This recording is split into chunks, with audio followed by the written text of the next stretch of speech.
Boom! What's up, y'all? Welcome to the Kenny Parker Show. We do this every Friday, 8 p.m. Eastern Standard Time. Today is a special Friday, of course. It's July 4th. Excuse me. For those that are outside of the U.S. that's watching this, normally in the U.S. on July 4th, there's big celebrations, a lot of fireworks, a lot of cookouts, a lot of people are out and about with their family or doing whatever. I'm going to keep this particular episode to 1 hour. So I'm going to jump off at 9 p.m. so I can make my way down, excuse me, so I can make my way down to the fireworks. I live not far from the Hudson River where they have the fireworks every year, the big fireworks show. I believe it's Macy's. So I'm going to hustle my way down there. So I'm going to leave out of here at 9. So big up to the people that's checking out the Kenny Parker Show on a Friday night, 8 p.m. And we do this every Tuesday, 8 p.m. as well. Let me make this a little bigger so I can see, in my DMC voice. Ghost Boogie. What's up, KP? You are first on the channel today. Says new to the channel. Wish I found it earlier. Thank you so much, Ghost Boogie. What's up, man? We do this, like I said, every Tuesday and Friday, 8 p.m. Eastern Standard Time. We go live. We talk about hip hop. We talk about basketball, which I know mostly, and we talk about sports. And about beats, but whatever. We talk about all kind of things. And I have a bunch of epic fails, what I call epic fails, which I tell a lot of stories about things that I was part of in the past in my time with Boogie Down Productions. Please check that out. There's at least 20 something epic fails. And then I got some other stories and I got some new epic fails coming soon. And I have the beat series that's just starting. I dropped a beat a couple days ago. I'm going to drop another one on Sunday. And a couple people were in my comments section asking, how can they buy the track? So what I'm going to do is set up an account on, I think I'm going to do it on BeatStars. I'm going to set up an account so if people want to purchase some of the beats for whatever projects they have going on, they could pick them up there. So I'm going to do that in the next couple of days and add more beats. So we got that out the way. And big up to the Rewind crew who's going to check this out later on. I hope you all got some good cookout. All right, peace goes Boogie. Rosmel, what up? Rosmel says free Diddy. You know, it's kind of funny. Well, it's not funny, but it's interesting. Since we last spoke on Tuesday, of course, the Diddy verdict has come out, and he was found not guilty on 3 counts, guilty on 2 counts. Basically, the pimping counts he was found guilty on. Kind of a shocker, but in some ways not a shocker. I always felt, and if you guys that are regulars to the channel can go back and look at my stance that I've always had on this trial, I never understood the RICO and racketeering part of the trial. I mean, how can you have a racketeering and RICO case with just one person that you are alleging? And normally in these RICO trials, they have some of the underlings, they'll flip them and get them to talk about the guy who's the head boss of the criminal organization. We didn't have that in this trial. We just had basically talk about sex. And when they dropped some of the charges a few days before the trial ended, I was like, okay, the prosecution looks like they're in trouble. They dropped all kind of arson, and I don't even want to say the charges on YouTube. I don't want to get flags, but there was 3 or 4 more serious charges that the prosecution dropped in the last minutes. So I'm not going to talk too much about the Diddy trial, but I knew there was something odd about that. And now they're holding him without bail. Still, they will not release him until he's being sentenced, which now I feel is a bit harsh. If he's only guilty of these specific charges, which are lesser charges, why are you still holding the man? I'm not a lawyer though, and I believe that I'm not defending Diddy by any means because what's come out in this trial is that he is not a very good person. But what they accused him of, apparently, he was not that either. So we'll see. Gregory Nettis, what up? And I'm falling behind. I'm gonna try not to fall behind, so I'm gonna jump down. It says RIP to Young Nobles, former outlaw and a Tupac friend. He died today. I did not know that. Rest in peace to him and his family. The Outlaws were one of a few crews that Tupac had that he ran with, and I guess his most notable crew. Rest in peace to him. And former pastor Jimmy Swaggart, yeah, I saw that. That dude was caught up in a lot of scandal, man. I hold pastors and people of the cloth to a higher standard, as they should be, and he fell short. John Walker, what up, though? To the one and only DJ Kenny Parker. Much love from Detroit. Big up Detroit. Same love to the Friday night. Happy 4th of July to all. Yes. I'm gonna jump out there and get some festivities off in a minute. MMA Crossfire, what up? Let me move a little quickly so I can catch everybody. Floetry One, what up?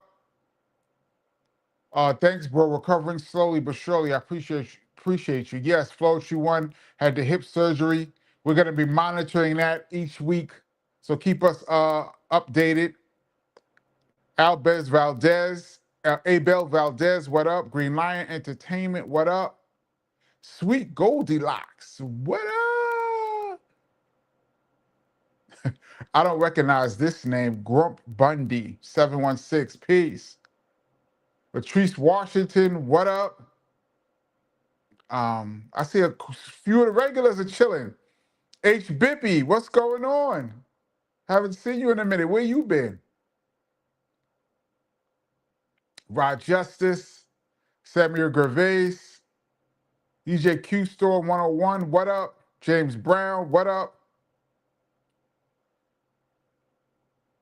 Ed Olivier says, Kenny, what's up? Are you going to be at that 30th anniversary boot camp click show with Chris? I will probably be there. Yes, I will probably be there. Big up to the boot camp click. They're practically like family with BDP, so big up to them. Big up to Brooklyn Bushwick. Mel says, Kenny, did you check out Daddy-O's new music video? No, I did not. Did not even know Daddy-O had a new music video. Shout out to Daddy-O. I have not seen Daddy-O in easily 20 years, maybe more, maybe like 25. I might not have seen Daddy-O since the 90s, but he's always been cool. Big up Daddy-O.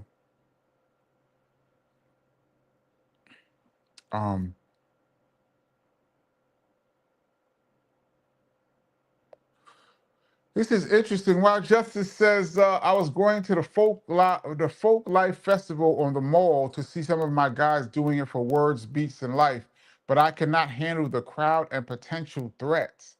What do you mean by potential threats? Do you know something specific, or you just mean in general for July 4th? Sadly, in this day and age, when you go to a public gathering, you just have to be very aware of your surroundings. These are the times that we live in when a bunch of people get together to have a good time or protest or do whatever. There's always a chance that there could be some idiot who wants to cause violence. So anybody out there going to any kind of events, please, please just be mindful of your surroundings. Divine Existence says, peace, KP, R.I.P. Young Noble of the Outlaws. Yes, R.I.P. to him. I never met any of the Outlaws, but rest in peace to him. Jamil Lyle says, like your beat. Thank you so much. That is the first of bunches of beats that's coming. We talk a lot. We've talked over the years about me jumping on the SP 1200 and playing some beats, which I've done. But I've decided that instead of playing them live and trying to figure out what's what, I'm just gonna start posting them. I'm just gonna start posting them once a week, twice a week. I'm just gonna post them, and you guys can hear. First, I'm gonna post stuff that you've already heard. The next beat up is gonna be the homemade beat for those that checked out the SP 1200 live, the very first one I did. It came down to two beats that people liked the most: the piano beat, which I put up on this channel, and homemade, which I'm gonna put up in a couple of days. I'm gonna put up some of the beats we heard already, then I'm gonna start putting up some new stuff, and I'm gonna make a link for people who want to pick them up or whatever.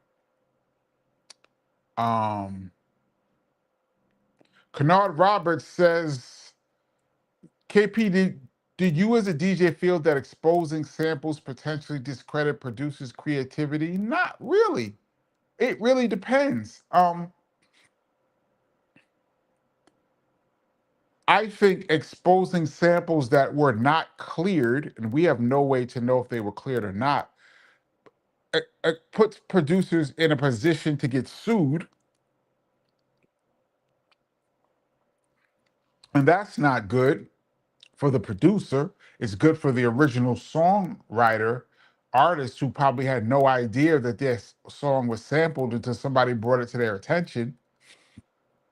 But as far as creativity, sampling is the name of the game. There's no shame in sampling. Sampling is as part of hip hop as rapping. I mean, the very first rap song, official rap song, Rapper's Delight, was basically a sample played over of Good Times. And before that is DJs cutting up.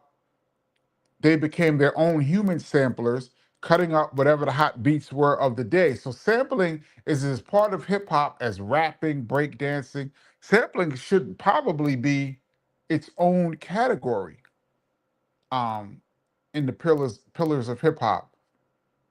Sometimes when you hear samples and you hear what the artist had to work with and what he eventually did with it, sometimes it gives me more admiration for some of these artists, especially artists like, say, a Premier, who's a master at chopping things up and moving things around.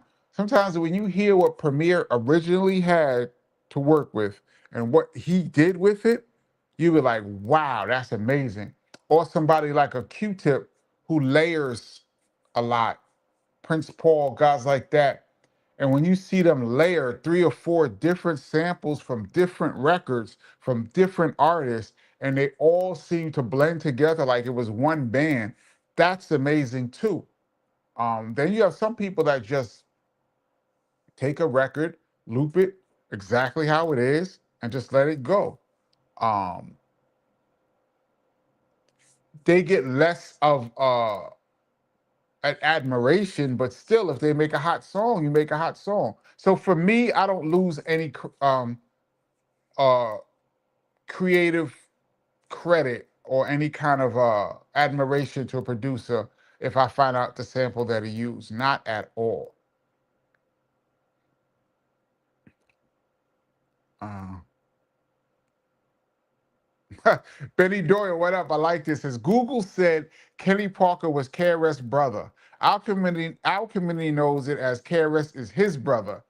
Thank you so much. 6 of one, half of a dozen of the other, but I had to say it. Thank you. I really appreciate that. Yes, on this channel, KRS is the brother of Kenny Parker. He's the brother of Kenny Parker on any channel, but yeah, I see what you mean. Thank you so much. I appreciate it. Um, Floji says, I like the beat too, KP. Great stuff. Thank you. Um, JT in the building, MMA Crossfire. Um, Big Bat says, when I hear Rico, I think of a gang. Rico ain't Rico. I don't know what that means, but Jamil Live, did Karis have a learning disability when he dropped out in the 8th grade? You have to pick up the book. I go into incredible detail on that. You probably have the book, but you have to pick up the book. The link is in the description below. I talk in depth about that. Um, Spook Realm, what up? You're late today. Come on, bro. Says, yo, DJ KP, that beat was fresh for 2025. Thank you. Top shelf neck breaker headbanger. Yes, I got a bunch of beats coming for people to check out and do whatever. Um, Yo, Kenny, did you saw CP Diddy fan was putting baby oil in them outside the court? Weird. I found that I don't like using the word weird because everyone has their own quirks. I found it embarrassing because it makes those people become a representation of a larger group of people. And I think they're a very, very, very small representation of the people who've been watching the Diddy trial, if you know what I mean. And but if they chose to celebrate, I don't know exactly what they're celebrating like that, but if they chose to celebrate that way, that's their prerogative. They made the news. You know, some people will do literally anything to have a moment, have their 15 minutes of fame, as they say. People will literally do anything. And these people got all over the news. They were on national, reputable news outlets pouring baby oil on themselves in front of the courtroom for a man they probably don't know. But there's a phenomenon about criminals. I'm gonna call Diddy a criminal since he's been convicted of a felony. But criminals, very uh, high profile criminals, even some of the most dangerous people that ever walked the earth, have been in court and have had groupies, people, women that want to marry them, all kind of things, crazy stacks of fan mail. Some of the most dangerous people of all time. I find it such a weird psychology, the fascination and attraction that some people have to dangerous individuals. Jimmy Knight, thank you so much for your contribution to the channel. It's really appreciated. Thank you so much. Um, let's see. Betty Doyle says, JT, Greg Nettis, Spook Realm, all the regulars. I love this community. Yes, we are a community. And I love to see the regulars' names and faces. I don't see faces. Well, I could barely see faces, but I see names. I think I'm going to invite some of the regulars on the channel in the upcoming episodes, just so we could put some faces to the names. I think I'm going to do that at some point. And big up to the Rewind crew who's going to check this out later on. Patrick Y, what up? MMA says Jimmy Swaggart was a fountain of misinformation. Yes, he was. And it seemed like everything he preached, his real life was the exact opposite.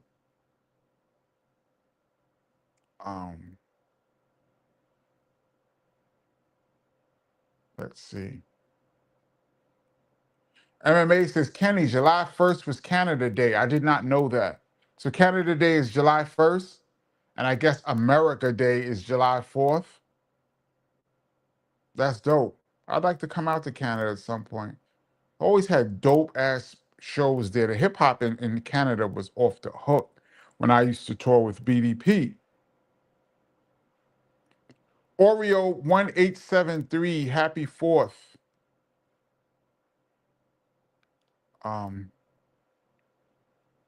Spook Realm says Daylight and MF Doom. I did not get a chance to watch that video yet. But I will. Jamil says, be glad when Karis makes an appearance on your show. That would be dope when it happens.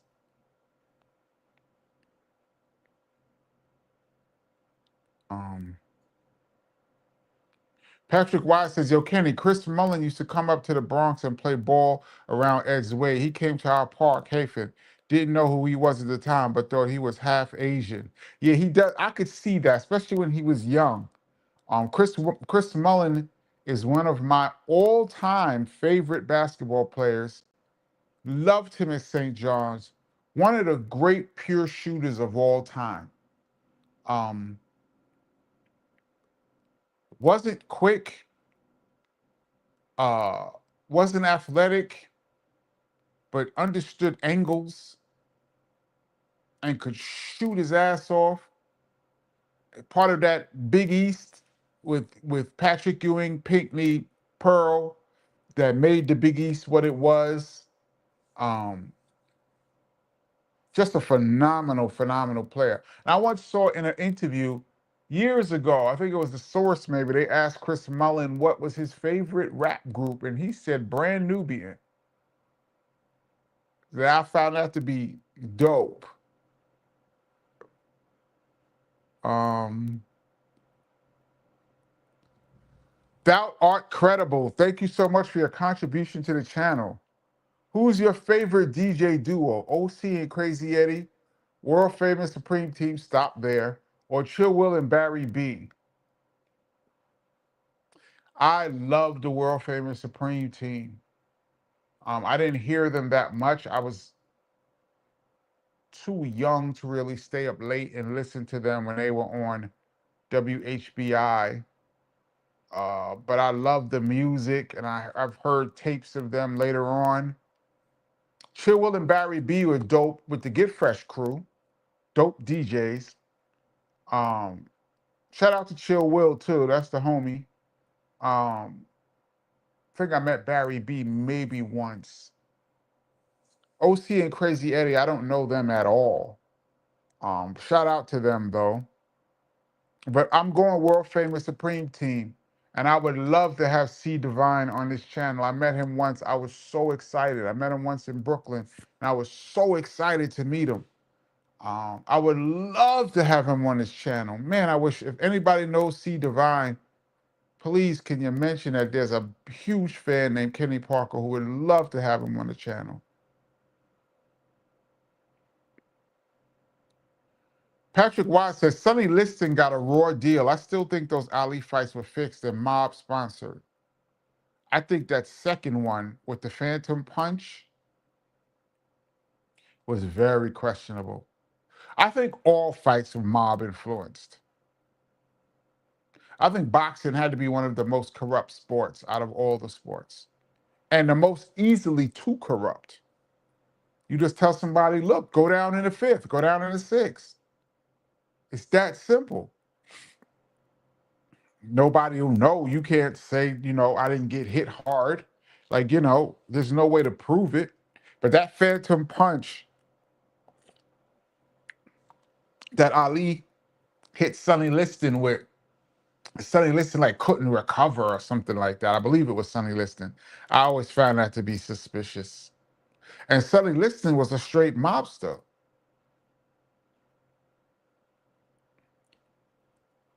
Um,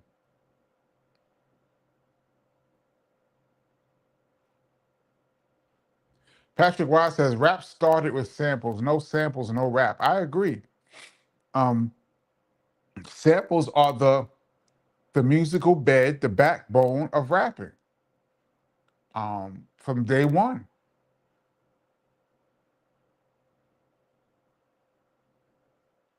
Rosmel says Patrick Wise, second fight, yes, first fight, no. Yeah, I kind of go with that, with Ali, who I think is the greatest athlete of all time for what he did on and on in the ring and outside of the ring as well.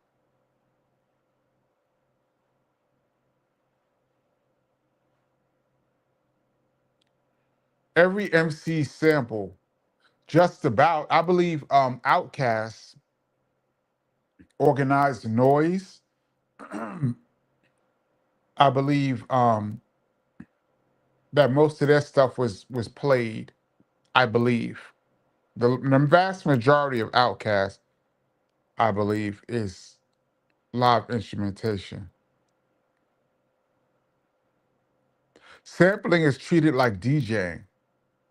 Yeah, but it's different. DJing could be used in a number of ways. You could make, like I said, you can make yourself a human sampler by cutting a beat back and forth so an MC could rap on it. But DJing is also playing music for a crowd, trying to get a crowd to dance, or playing music on the radio. It could be playing this is pre-recorded music for when you're in a group. It could be just doing scratches on top of music. Sampling is very specific. It's taking music that already exists, taking a piece of it, and creating a new musical bed out of it.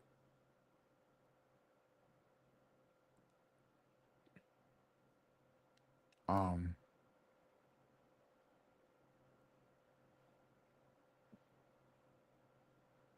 See you guys talking about Claire Huxtable in here. Claire Huxtable is like that BDP song, still number one, but Darlene is wow. Big up to Darlene. Super, super cool girl. If you guys read my book, I go into detail about meeting Darlene. Big up to Ice T. Big up to the whole Rhyme Syndicate.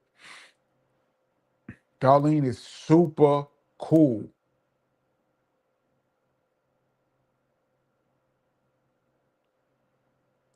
Just son Dunkley, I don't recognize this name. What up, man? Have you or your brother made any music with Chino XL? I haven't. I don't. Chris made a record. There was a record. I think Sway and Tech had a song with an incredible video, and Sway and Tech had a song with a bunch of MCs on it. I think Exhibit was on it as well, and I think Chino XL and KRS were on this song together. I've never met or made any records with Chino XL. Rest in peace to him. Um, but Chris did that song. Patrick Wise says, yes, Sugar Hill and Enjoy Records used bands. Definitely. Yeah, back in the day, that was the thing. You get a band and they would play, recreate the hot beat of the day. But once in a while, they'll make an original record like Spoonie G, Spoon and Rap, doom doom doom doom doom doom doom doom. That was dope. Or The Message.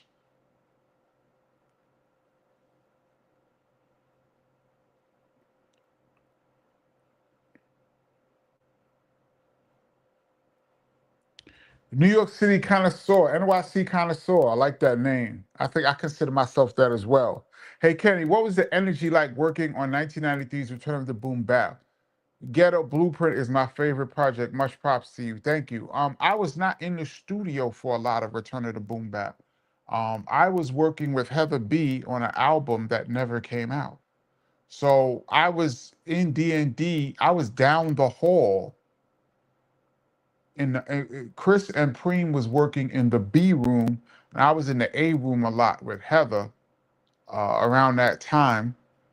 I had one song that was supposed to be on Return of the Boom Bap, but it didn't make the cut. And I put the rough cassette version, that a demo version that me and Chris did in the crib, on this channel. I think it's called BDP Demo 1994. It's on this channel. I posted it about a year ago. Check that out. That was supposed to be on Return to Boom Bap. Didn't make it. And I was in the studio for for Out of Here. I was in the studio for Out of Here when Preem did Out of Here. I was in the studio for that. And Black Cop, I worked on that uncredited. I co-produced that song. But that was done before Return of the Boom Bap. Now, I got to do some remixes for Return of the Boom Bap. I did the Sound of the Police remix. And on that same 12-inch is Hip Hop versus Rap. I produced that. I did a whole breakdown of that 12-inch on this channel. Check that out. And I did a remix for Mortal Thoughts, I believe. The energy around that time, to me, it felt like the same energy as any other BDP project. You know, it's looked at as KRS-One's solo album and like the return of KRS, I guess. But it didn't feel like that. It just felt like because we were always in the studio, always working. Like Chris had a mentality of as soon as one album drops, a couple weeks later, we're back in the studio working on the next album. We were dropping albums every year, year after year. So as soon as Sex and Violence was done, we started working on songs for Return to Boom Bap. So to me, it seemed like just work. Um, and we brought in Preem, but Preem was not Preem as you know him today. Preem was the DJ and producer of Gangstar solely at that time. When they started working on Return to Boom Bap, he hadn't even done J. Rue yet. This is one of Preem's earliest projects. I go into detail on how I feel as though I'm the one that put DJ Premier's name into the pot. And later on, other people took credit for that. But if you look at my Sex and Violence breakdown, you will see what I'm talking about. These are all breakdowns that I did on this channel. For those that's new, you need to go back and watch it so you can get a catch up of what I'm talking about. Ghetto Music, the blueprint of hip hop. Once again, I was not in the studio. That was a little before my time. I joined BDP right when that album dropped. I was in the studio maybe for one or two songs, if I recall. But yeah, and to me, the energy was always the same. For those that's just checking in, this is the DJ Kenny Parker Show. Friday night edition. We're doing 1 hour today. I'm going to jump off at 9 o'clock so that I can go check out these fireworks. And for people who want to see the fireworks and go check it out, you don't have to feel guilty cutting me off. I'm going to jump off. Like I said, I don't live that far from the Hudson River in New York City, so I'm going to go check out some of the fireworks.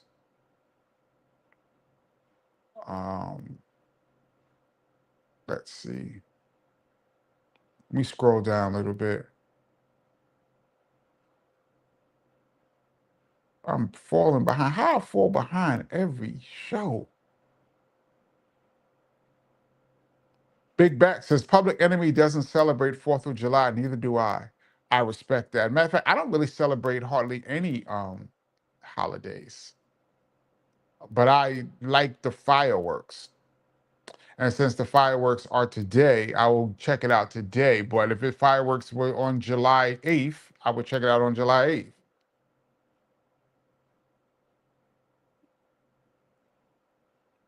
Rock Justice says studies show some women are drawn to men who display pathological behavior. It's true.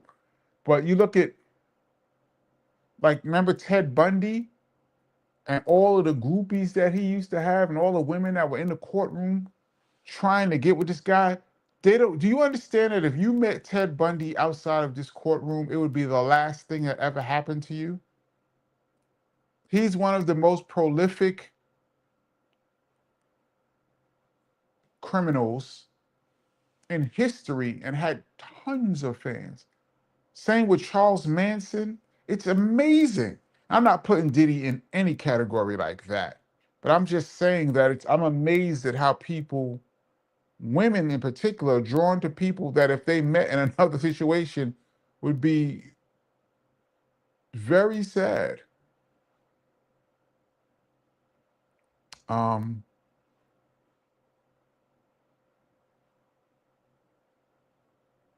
Benny Doyle says Pearl was the Big East. Make no mistake, him and Patrick Ewing, they almost fought a couple times. I mean, I would say Pearl and Patrick Ewing, Georgetown, but you got to put St. John's, them St. John's teams, Mark Jackson, Walter Berry, Willie Glass, them teams were really special. Villanova won the chip. Remember that year, 85, when the Final Four had 3 Big East teams? St. John's, Georgetown, Villanova. The rest of the Big East was ridiculous. I mean, I'm a big up Seton Hall. I had friends that played there, I played against. It was just a dope, even like Pitt, Providence. My boy, my childhood friend used to play for Providence. Providence. I'm gonna big up Carlton Screen right now. Used to call him Paco. Big up Carlton Screen and his father, Carlton Screen Sr., who I used to play on his team as a child. Um, the Big East is very dear to me.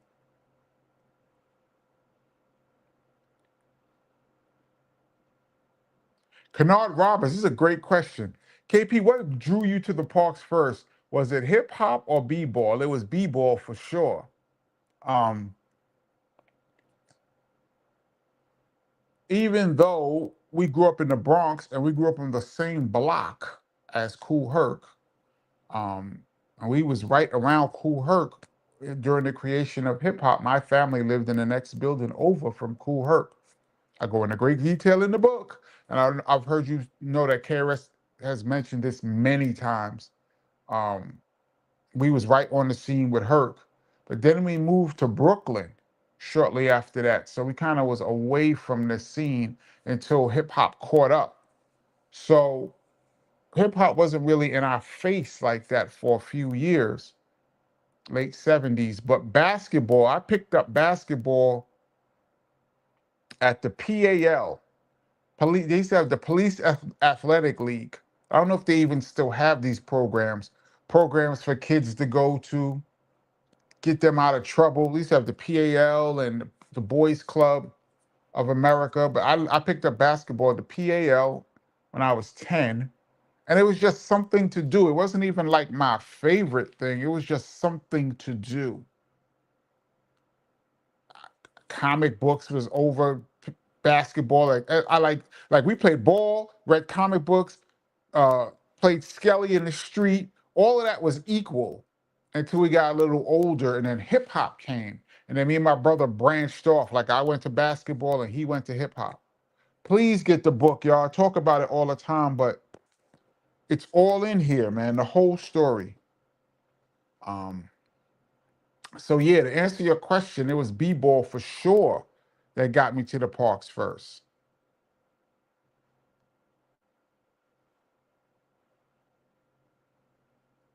Donna McCall says, Kenny, did you know that Kid and Play was the first rap duo to have a Saturday morning cartoon and motion picture? Did not know that. But they were huge crossover stars, late 80s, early 90s. I saw both. I saw House Party 1. I think I saw both of them in the movies, but for sure saw House Party 1 in the movies. I met Kid and Play once or twice. I don't even think I ever met Play. I met Kid once or twice, seen him around. I'm gonna shout out DJ Wiz from Kid and Play though. That's my man. Shout out DJ Wiz. Good brother. I don't think we ever did a show with Kid and Play. Kenny, when did you start DJing? For me, it was 82. It was 89 for me. Cutie Pie 509. Big ups, everyone. Big up, Cutie Pie. Um, Thank you for checking in. You're a little late. We're getting off at 9. We're going to 9 o'clock today. And fireworks, I believe, start at like 9:30, 9:40. So I got a little time to hustle down there. Joey Joe says, Black people don't really celebrate the 4th. I kind of agree with that. They celebrate the time as a chance to hang out with family and shoot off fireworks. Yeah, it's not more about the 4th. It's more about the festivities of the 4th. But nonetheless, people don't be home. So I'm thankful for anybody that's on the live right now because I know uh, there's a lot going on, especially since it's summertime. Um, and I'm gonna get out there. New York has probably the biggest fireworks display in the world, and it's right down the road. Um, Patrick Wise says, world famous for the dopest radio personalities.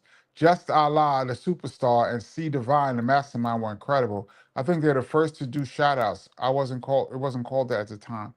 I don't know. I think Mr. Magic coined the term shout outs, if I believe. And he might have been on the radio before the world famous Supreme Team on WHBI. I'm not sure, but I'm going to lean towards Mr. Magic being the first with the shout outs. But it could have been world famous Supreme Team. What a dope name, too. Imagine calling yourself world famous Supreme Team and you're local. You're from like a little spot, little part of New York, but you're already there. Like you spoke it into existence.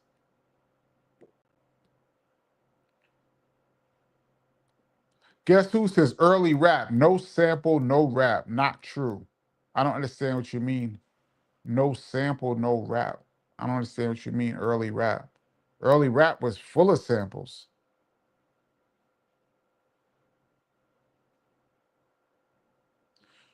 Paul Robinson, the first song I heard on the radio with samples was probably the novelty song Mr. Jaws in 1975. I don't remember that song.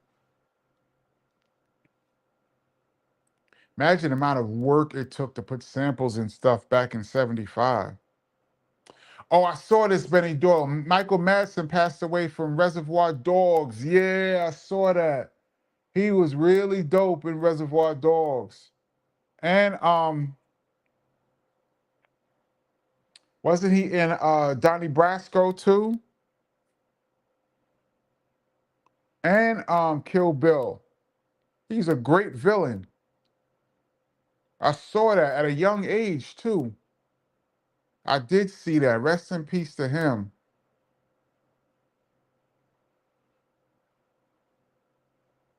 Um,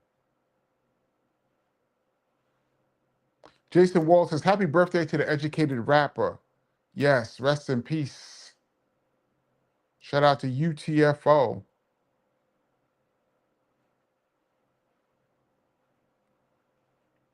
Abu Kali Muhammad Osman, big up. Says, hey Kenny, Master Killer shouted you out on his new album. He did? Really? Big up to Master Killer. I used to live down the block. I used to live around the corner from Master Killer for a few years. I used to see him around the way. Word, he shouted me out? That's dope. I need to hear that. Could you let me know what song that is? Wow, that is really dope.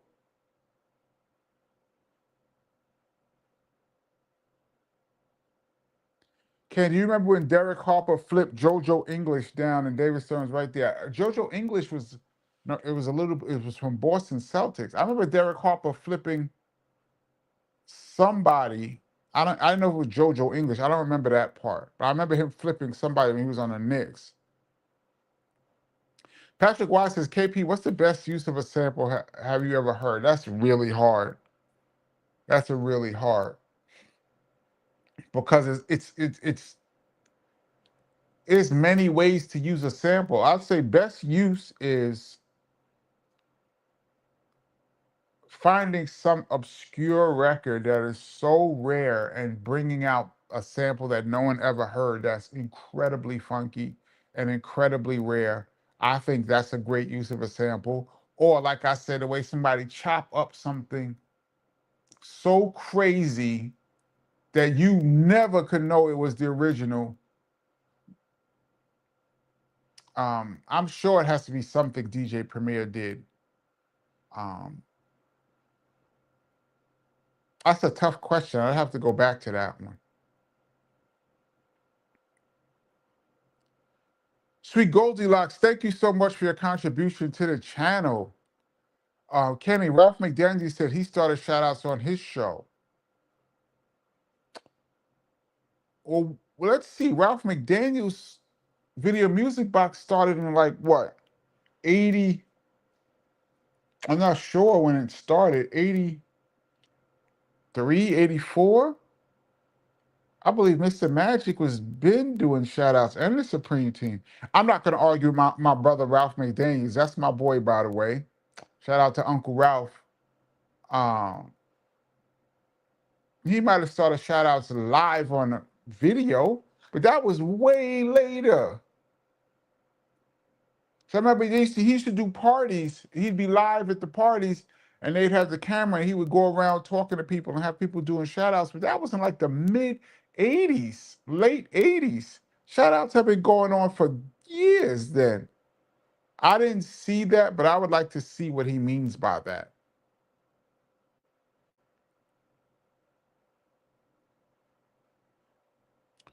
Ethan Sutton says, "What is the best patriotic hip hop song?" I think the best patriotic hip hop songs are representing your town, not so much America, but your crew, like your city, like New York or Cali, LA or Compton or Atlanta or wherever you're from. I think those are like the best patriotic songs. I'm from South Bronx. I'm from, wherever, Brooklyn, or whatever like that. I think those are the best patriotic songs. What's the single most? And I don't know if you're talking about like America patriotic. I don't know. I wouldn't know.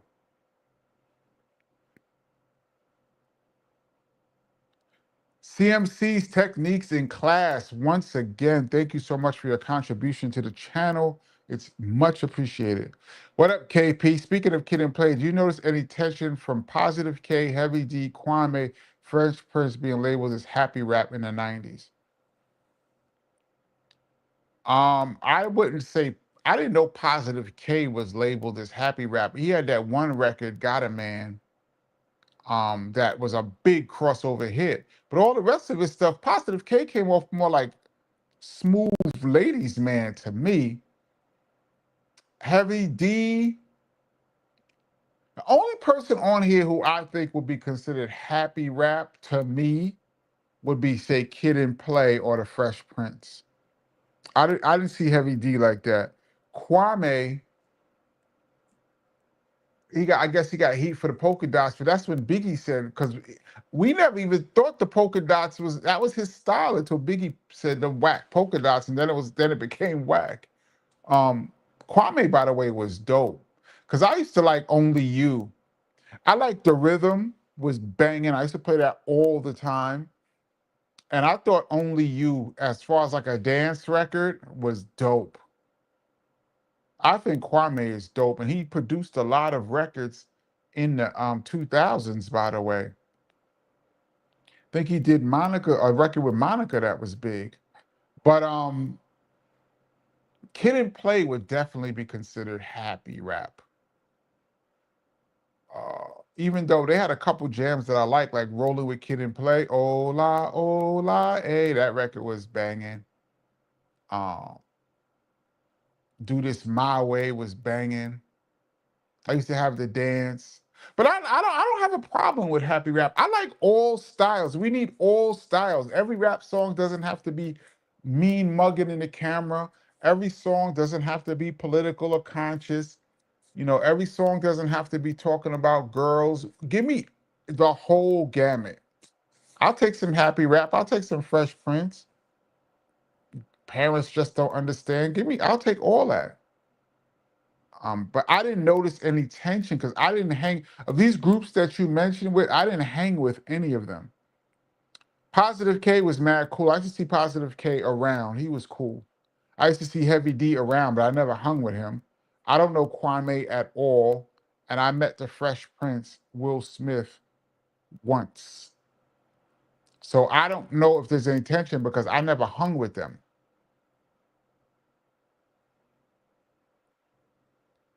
Um, we got about 10 minutes left on the show, so I'm gonna jump past like 50 comments and um, get down towards the end so I could catch up.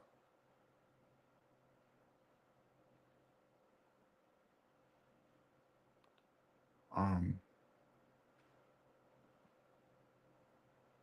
what's this here? Jack Swagger says hip hop is getting desperate when people want credit for starting shout outs. Now, people want credit for starting. When the 50 years of hip hop came around and everybody was documenting everything as the build up, who did what? And if you had a contribution to this art form that became huge, you want your credit. I wouldn't say it's desperate, but if you came up with something that became worldwide, you would at least want somebody to acknowledge that you thought this up. Whoever thought up not only doing shout outs, but the term shout outs. I thought Mr. Magic came up with that term. Whoever thought about that, that became a worldwide phenomenon. People do that outside of hip hop. That has left hip hop to all genres of music, sports, any kind of live coverage where you give the mic to somebody and let them talk and say their names and where they're from. If that started in your brain, you would want some kind of credit. I would. I don't know if it's desperate, but people want credit, man. Paul Roberts said Video Music Box started in '83. They had the Vid Kid and Crazy Sam. Big up Crazy Sam. Um, I believe he pass away? Um, '83. I think shout outs were going by '83. Terry T says South Bronx got to be up there. It's patriotic songs. Yeah, man. Brooklyn's in the house. Like all them kind of songs. Uh, Straight out of Compton.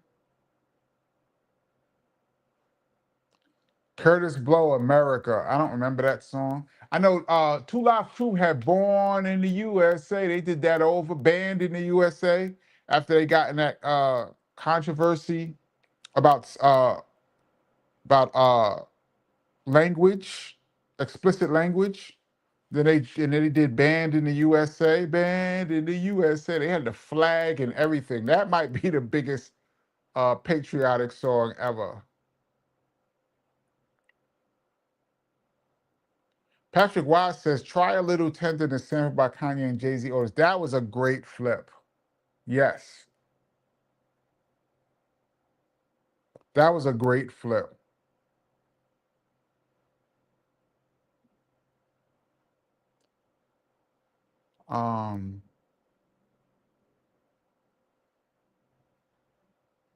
Divine Existence says, the Master Killer song is hip hop forever. He spits one verse and then starts randomly giving out shout outs, produced by Easy Mo B. Big up Easy Mo B.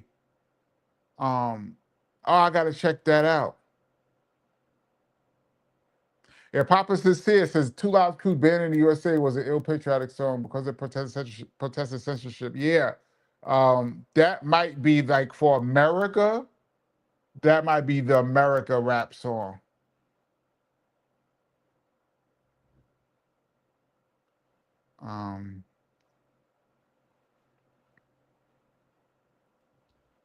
Jason Heffler says, yo, DJ KP, peace, bro.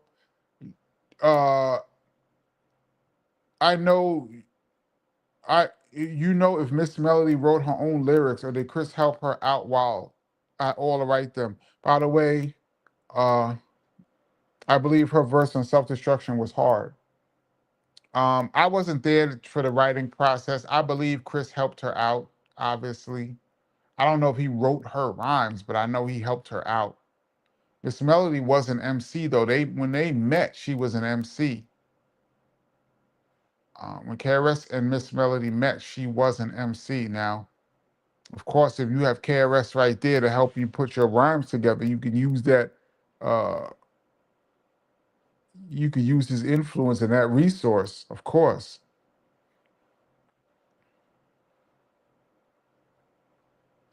Joey Joe says, I never liked Kwame's music, but that's just me. I liked a couple joints. That Go-Go Kid and Play song, yeah, Rolling with Kid and Play. Ola, ola. That record was dope, man.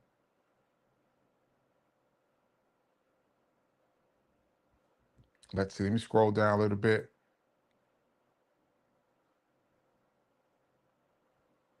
Kid and Play seemed like they were about being great music to party to, and at that time period, house parties were popping. Yeah, they made like house party music, and the house party movies were big for them. It just hip hop just so switch on you in like 6 months. what was dope 6 months ago all of a sudden is out of style, and you could just become whack real quick.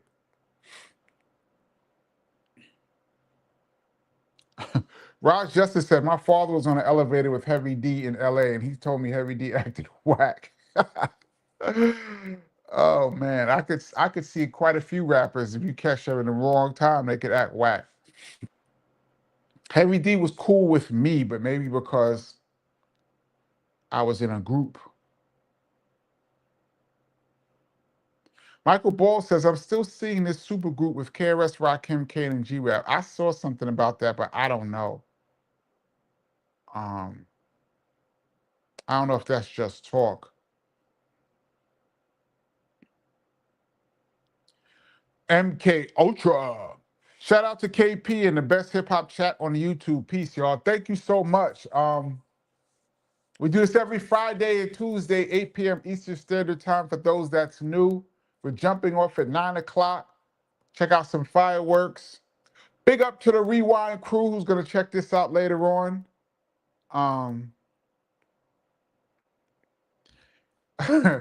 Carrie Vine says, F the police is patriotic. Yeah, it depends on where you sit. Terry T says, True Straight Outta Compton is another. Yeah, super patriotic records.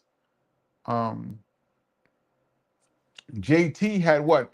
I mean, JD, Jermaine Dupri had Welcome to Atlanta.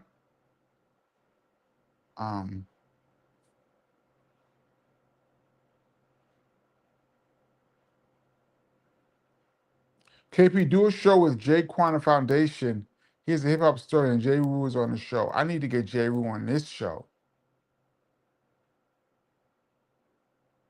For real. Trust me, KP, you and Jay Quan would be epic. I gotta look into that.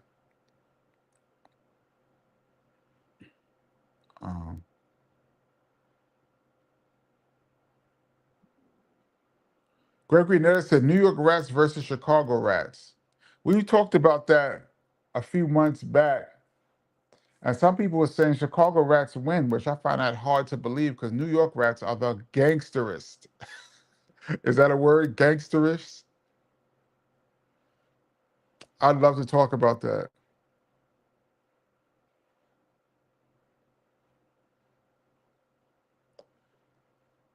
Did you know Antoinette? I know Said did some work with for her that first LP. Who's the bit? No, I never met Antoinette in my life. I've never seen Antoinette in my life.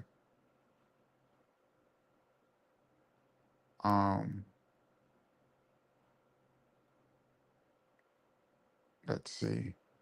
We got like 3 more minutes. Let me scroll down to the very bottom. I'm at the very bottom.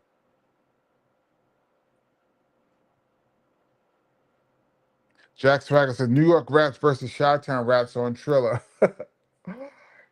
Some people that lived in the Chi-Town and New York said Chi-Town is worse. I can't imagine it being worse than New York. In the subway?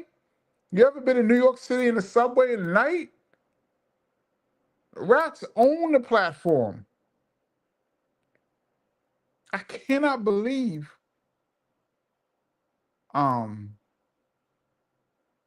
Chicago is rougher than that.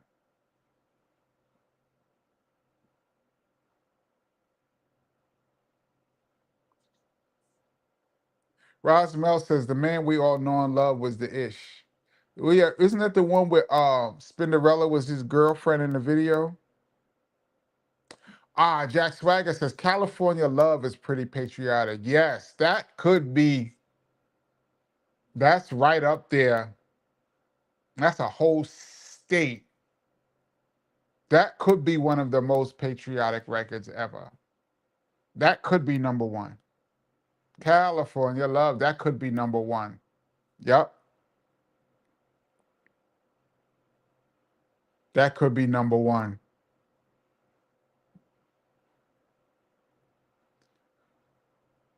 Spook Realm says big city pigeons are the worst. They ain't afraid of no one. Big pigeons in New York ain't afraid of no one. You could shoot them. You could do whatever they want. You shoot them, they'll move an inch and come right back. The Rhythm by Kwame. Yes. That's my jam. All right, y'all. We're at 9 o'clock. Um, quick recap. I'm putting up some more beats for the beat series. I'm going to create a link where you could pick them up if you want to purchase. People were asking me in the comment section, how can they purchase beats? I'm going to put some up for people to pick up if you want to rhyme over, do whatever. Um, we'll be back on Tuesday, full show. Um, y'all be safe out there. Anybody going to any kind of events, please be safe out there. Be responsible and be aware of your surroundings. Um, these are some real interesting times that we live in. And by the way, Theo Sanders' Jay-Z and Alicia Keys' New York is the #1 most patriotic song in the history of rap. There you have it. That's it. It's end of conversation. All right, y'all. I'm gonna get off. I'm gonna shoot out of here. I will catch you guys on Tuesday, God willing. Um, and that's it. Let me see if I could jump off. All right, y'all. Big up to the Rewind crew. I'll catch you guys Tuesday. Peace.